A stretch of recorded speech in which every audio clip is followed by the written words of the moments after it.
দেশের প্রতি মাটির প্রতি ভালোবাসা ছিল নিরলস।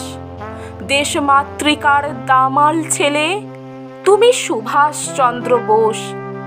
দেশের সকল লোকে তোমায় নেতাজি বলেই জানে।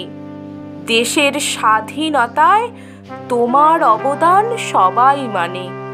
না থাকলে তুমি, হে বীর সংগ্রামী, ভারতবর্ষ স্বাধীন হতো না। তুমি তো ছড়ালে স্বাধীন চেতনা। আজি এই স্বাধীন ভারতে তোমায় প্রণাম জানাই। ভারতবাসী যেন কখনো তোমাকে ভুলে না যায়। আজকের দিনে আমার দেশে তোমায় সকলে স্মরে না হে বীর। মাঝে মাঝে প্রশ্ন জাগে, তুমি কি শুধুই বাঙালির?